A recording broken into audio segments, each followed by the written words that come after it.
جالەگەڵ ئەحمەد عەلی ئەندامی ئەنجومەنی کارگێڕی ژووری بازرگانی پیشەسازی سلێمانی لەسەر ئەم بابەتە گفتوگۆەکەم کە مامۆستا ئەرکێشی کاک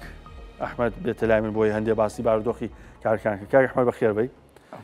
باشتر بۆتە. زۆر سپاس دەکەم. ڕێزێ زۆر سپاس. با پرسیاری وەکەین کاک ئەحمەد جەنابەت ئەزێت کێشی لێرەبی بۆی لە کامێرەکە ئاوای لێ بکەین باشترە. باشە کاکشکول لێرە؟ بۆچی کێشەمان هێستا لە هەرێمی کوردستان لە بابەتی پیشەسازیە؟ ساڵان دۆخێکی باشمان هەبوو یان با جارێ با لەمە دەست پێ بکەین. چەند کارگەمان هەیە لە سلێمانی؟ چەند ئیشەکە؟ ئەگەر بە جیاشەکەین و لەگەڵ ئیداری سەربەخۆی گەرمیان شوێنەکانی تریش. پێشەکی دەستخۆشی لە بەڕێستانەکەم بۆ ئەو کاتەی بە بەڕێ بەندەتاندا بۆ ئەوەی بتوانین ئێمە بەرچاوڕوونیەک سەبارەت بە کارگەکانی هەرێم و کێشە و گرفتەکانیان و چۆنێتی چارەسەریان بخینە ڕوو. ئەو کارگانەی کە لە پارێزگای سلێمانی تۆمار کراون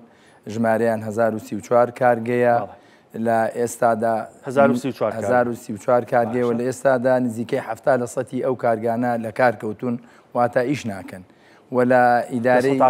لە 170 ئەو کارگانە لە ئێستادا کار ناکەن. 1034 کارگە لە 170 ئیش ناکەن. بەڵێ. ولا ئیداری سەربەخۆی گەرمیان نزیکەی 150 کارگەمان هەیە کە لەو کارگانە 67 کارگەیان کارگەی بلۆکە لەو 67 کارگە تەنها 12 کارگەیان کار دەکەن. باشە هۆکار چی ئەم کارگانەوە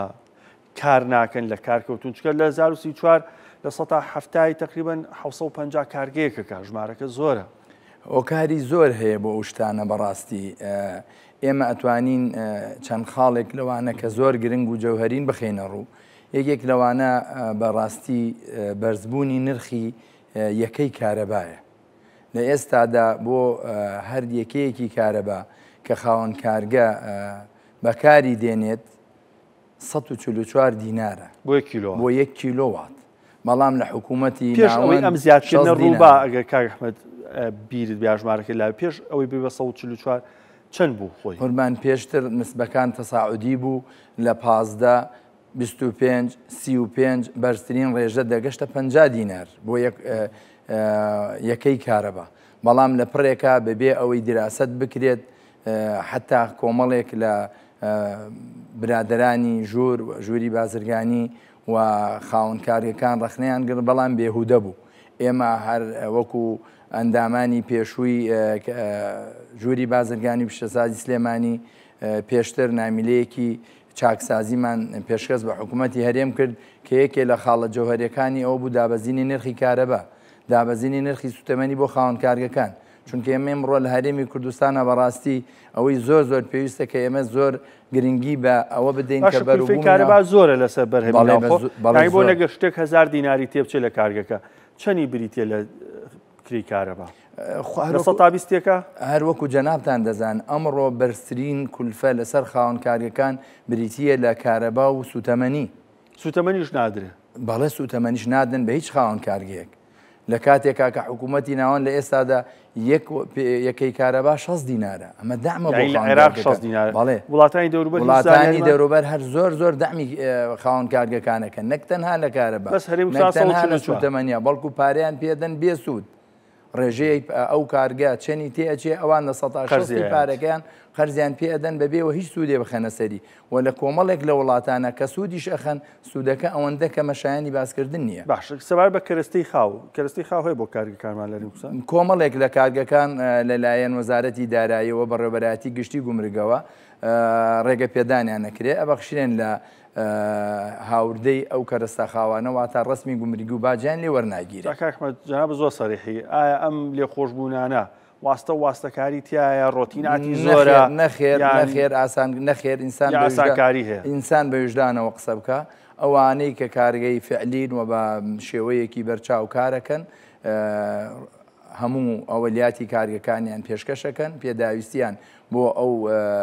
کەرەستە خاوانە پێشکەشەکەن و بە شێوەیەکی ئەتیادی لە ڕێگەی بەڕێوەبەرایەتی گشتی گومرگەوە ڕێگە پێدانیان نەکرێت. بەڵام ئێمە کۆمەڵی کارگەی ترمان هەیە کە ئێمە وەکو ژووری بازرگانی پیشەسازی سلێمانی مۆڵەتیان پێدەین. جا من پێشەوەی باسیەوە بکەین ئەمێ جارێ لە بابەتی کارەکان بێنێن کە داخراون کە کێشەیان هەیە ئێستا کێشەیەکێ بۆ بابەتی ناردنی بەروبوومیان بۆ ناوەڕاست و باشوور ئەم کێشەیە چی گرفتێکی دروست کردووە؟ ئەم کێشەیە گرفتێکی زۆری بۆ خاوەن کارگەکان دروست کردووە چونکە هەروەکو بەڕێستان نەزانن و بینەران و بیسەرانی بەڕێزیش ئەزانن ئەو بەروبوومانەی نەک لە ئێستا هەر لە دێر زەمانەوە لە هەرێمی کوردستان و پێشتریش بڵێن پارێزگاکان پێش ئەوەی کە کوردستان ئازاد بێ بەرهەم دەهێنرا زۆربەی ئەتوانم بڵێم نسبەی 80% ڕەوانەی شارەکانی ناوەڕاست و باشووری عێراق دەکراوە لە ئێستاشە بە هەمان شێوە ئەگەر بێت و بەروبووم و ئەو کەرەستانی کە بەرهەم دێن ڕەوانەی شارەکانی ناوەڕاست و باشووری عێراق نەکرێ بە دڵنیاوی پێت دەڵێم خاوەنکاریەکان دەبێت کارەکانیان دابخ. ئێستا پرۆسێگەی ڕێنایە بەرهەمی ناوخۆی هەرێمسان بۆ نایڵێن حکوومەتی عێراق بیانووی بۆ ئەم ڕێگرتنە چییە؟ تاوان پێی وتون بەلایەنی فەرمیک لە بەرچی ئەم ڕێگرتنی هەیە هۆکارەکە چییە؟ چەند هۆکارێک هەیە لە پێشە حکوومەتی عێراق بیانووی ئەوە هەبوو کە ئەم خاوەن کارگانە دەبێن لە دایرەی تەنمی سناعی لە بەغا بێت تۆمار بکرێن زۆرێک لە خاوەن کارگەکانمان ڕۆیشتن پاش ئەوەی ڕۆتیناتێکی زۆر کرا پاش ئەوەی عەزیەت و زەحمەتێکی زۆریان بینی توانیان کارگەکانیان تۆمار بکەن و کۆدیان پێ بدەن و مۆڵەتیان پێ بدەن و بڕیار بوو کە ئەو بەروبوومانیان چیتر ئەگەر بێت و ڕەوانەی ناوەڕاست و باشووری عێراق بگرێت ڕێگریان لێ نەکرێت بەڵام لە ئێستادا زۆرێک لەو خاوەن مۆڵەتانە کە کۆدی تایبەتیان پێدراوە بارەکانیان دەڕوە لە زاڵگەکانی حکوومەتی ناوەن ڕادەگیرێن بۆ چەند سەعات جاری وا هەیە بۆ ڕۆژی دوایی بە هەمووشی لە کۆتایە بریتە لە وەرگرتنی بڕێک پارە لیان ئۆتۆمبیلێکی بار هەڵگر لە 100,000 200,000 300,000 جاری واشەیە 400,000 فەرمیە پارەوەرگرتن نەخێر حکوومەتی عێراقاگای لەمە هەیە حکوومەتی عێراق کۆمنتێکتان ناوە بە وەزارەتی ئاگاداریانمان کردوتەوە لە ڕێگەی یەکێتی ژوورە بازرگانیەکانی عێراقەوە لە ڕێگەی ئەندام پەرلەمانەکانمانەوە کەەوە ئەم ڕێگیریەکرێ بەڵام تا ئێستا هیچ چارەسەرێکی فەرمی بۆ نەکراوە کە ئەو پارانە وەرنێک یانیکتری عێراقەوەڵێ ئەم بەرهەمایی کارگانی ناوخۆی هەرێمی کوردستان هاوردەیە واتە کارگێکی پلاستیک بۆ هەنمونە لە هەرێمی کوردستان ئەچێت لە ئێرانەوەی هێنێ ئەڵێ من خۆم دروستم کردوی نێرە بۆ ناوەڕاست و باشوور شتیوامان هەیە ناکرێت بڵێن ئەوە ڕاست نییە و ناشکرێت بڵێن 100% وایە تامیمیکەین بەگشت ناکرێت بەڵام ئێمە ئەتوانین بڵێن بەڵێ پێشتر کۆمەڵێک بەروبووم کە لە ناوخۆی هەرێمیشا بەرهەم دێت لە دەرەوەی هەرێم بۆ نمونە لە ئێرانەوە هاتووە تیان نووسراوە مێدین عێراق واتە لە عێراق دروست کراوە سۆنع فی العێراق ئەمە بووەتە هۆکارێک کە حکوومەتی عێراق ئەگەر ئەو ڕێژەش زۆر کەم بێ بە تایبەتیش زۆر کەمە بە تاکید بۆتە هۆکارێکە تەڕوشکی بەیەکۆ سووتان و بۆتە هۆکارێک کە هەموو دانیشتەکان ڕقنە لە وشاگرن لە ئێستادا خۆ 100% دەزانین ئیجراتەکە لێرە کراوە ڕێ لەوە بگیرێ ئێمە وەکو ژوورە بازرگانیەکان داوامان لە بەرپرسانی حکوومەتی هەرێمەیە لە زاڵگە سنووریەکانە لە خاڵە سنووریەکانە بە هەموو شێوەیەک ڕێگیری بکرێت لە هەر کەرەستەیەک کە لە هەر بەروبوومێک کە دێتە ناوخۆی هەرێم لێ نووسرابێت صنع فی العێراق چونکە ئەوە بەڕاستی دوو جار زەرەر لە ئێمادا یەکەم زەرەر لە پێگەی هەرێمەدات دووهەم زەرەر لەوادا کە خاوەن کارگەکانمان دەنگیان زۆڵاڵ نەبێت لە بەغا بڵێن ئەمە بەروبوومی ناوخۆی خۆمانە 100%. پرسیارێ بکەم ڕۆڵی ژووری بازرگانی پیشەسازی لەم بابەتەیە چییە وەزارەتی بازرگانی لەم بابەتانە چین کە کارگەکان کێشیان هەیە بازرگان کێشەیە خان پیشەسازی کێشەیە ڕۆڵیان چییە؟ دەبێت وەزارەتی پیشەسازی هەرێم بە هەماهەنگی لەگەڵ یەکێتی ژوورە بازرگانیەکانە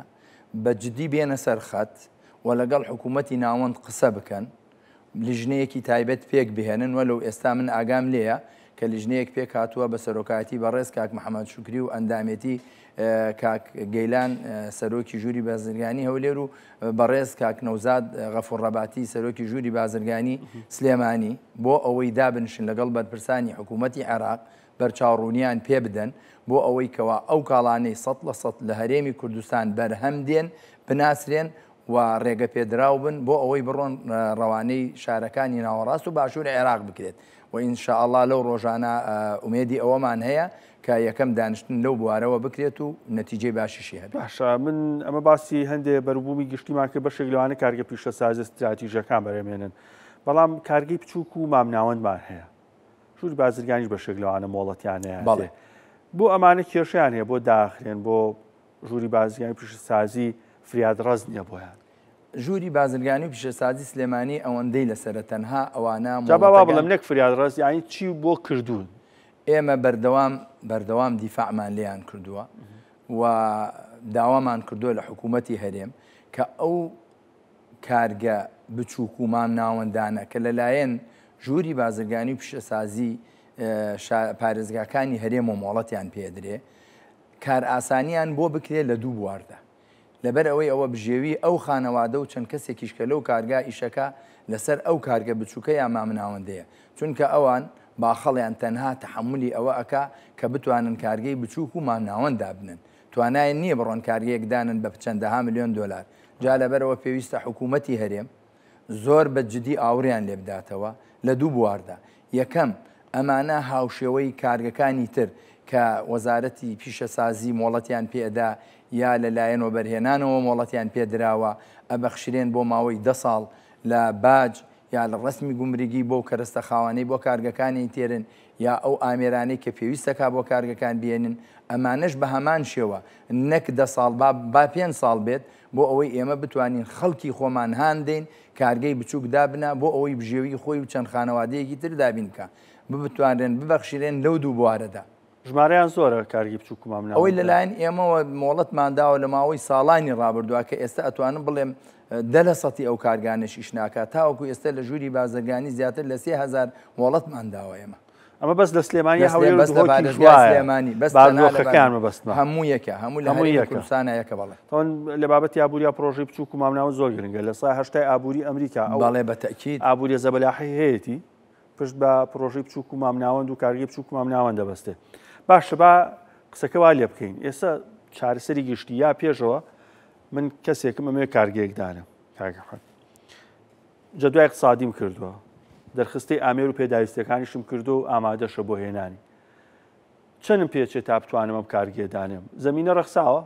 زەوی هەیە وەریگرم مۆڵەتەکە وەرگرم بچم داینێم دوای پرۆژەکەش فراوانکەم وەڵا بەداخەوە پێم خۆش نییە ئاوا ئەڵێم بەڵام بەداخەوە ئەو ڕۆتینیاتەی لە دام و دەستگاکانی حکوومەتی هەرێمی کوردستانە هەیە و من لە سنووری گەرمیانە دەژیم نوێنەری بازرگانان و پیشەوەرانی گەرمیانم چ لە کابینەی پێشووی ژووری بازرگانی و پیشەسازی سلێمانیا و چ لە ئێستاشدا بەداخەوە ڕۆتینیاتێکی ئەوەندە زۆر هەیە خاوەن کارگەکان لە ژیانی خۆیان جاڕز بوونە کاتێک کە هەموو کارە یاسایەکان تەواو دەکەن لە هێنانی باج لە ئەوەی دەستەبەری کۆمەڵایەتی کە قەرزار نین لە هەموو دام و دەستگاکانی تر کە پێویستەکە ڕەزامەندی بێن دەیهێنن وەختی ئەیدەنا بەڕێوەبەرایەتی پیشەسازی بۆ ئەوی مۆڵەتەکانیان یان نوێکردنەوەی مۆڵەتەکانیان لە هەولێرەوە بێتەوە بەداخەوە مانگ و دوومانگ و بگرە زیاتریش دەخایەنێت بەڵێ سپاس بۆ ئەحمەد عەلی ئەندامی ئەنجومەنی کارگەرە ژووری بازرگانی پیشەسازی سلێمانی سپاس من چێژم لە گفتووەکەمان بینی بەرچاوڕوونێکی باشیان زۆر سپاس بۆ جەنابتان و زۆر سوپاش بۆ کەناڵە جوانەکەتان کە بەردەوام لە خەمی پیشەوەر و بازرگان و خەڵکی ئەم کوردستانن سپاس بە هیوای سەرکەوتن بۆ جەنابتانش